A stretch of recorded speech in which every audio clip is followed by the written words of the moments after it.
KBR news కి స్వాగతం. నా పేరు దివ్య. కాకినాడ జిల్లా కిర్లంపూడి సామర్లకోట రోడ్డును రాజుపాలెం దళిత యువకులు నిర్బంధించారు. 20 రోజుల క్రితం ఒక రోడ్డు విషయంలో దళిత యువకులకు R&B ఈఈకి మధ్య ఘర్షణ జరిగింది. కిర్లంపూడి పోలీస్ స్టేషన్లో ఇరు వర్గాలు ఫిర్యాదులు చేసుకున్నారు. అయితే R&B ఈఈ వెంకటేశ్వరరావు ఇచ్చిన ఫిర్యాదు మేరకు పోలీసులు కేసు నమోదు చేశారు. దళిత యువకులు తమను కులం పేరుతో దూషించారని పోలీస్ స్టేషన్లో ఫిర్యాదు చేసినా కేసు నమోదు చేయలేదని ఆరోపిస్తున్నారు. దీంతో రాజాపాలెంలో రోడ్డును దళిత యువకులు నిర్బంధించారు. సామర్లకోట కిర్లంపూడి రోడ్డులో కిలోమీటర్ల మేర వాహనాలు నిలిచిపోయాయి.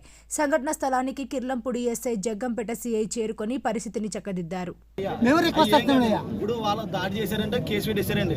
సాక్ష్యాధారాలు లేవండి, ఎమ్మెల్సీ లేవండి, అండ్ దెబ్బలు లేవండి, కేసు పెట్టేశారండి. కానీ మమ్మల్ని కులం పేరుతో తిట్టారంటే మా కేసు కట్టలేదండి. గంటల గంటల వాళ్ళతో మాట్లాడుతున్నాం. వీళ్ళు 10 మంది, ఆయన ఒక్కడే.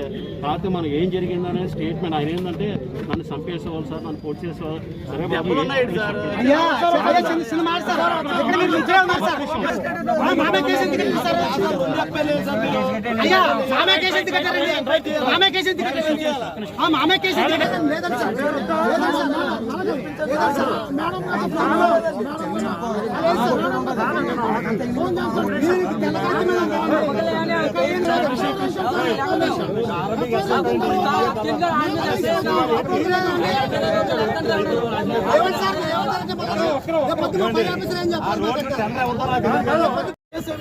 మా దళిత పిల్లల మీద కట్టిన కేసు మాత్రం ఉంది.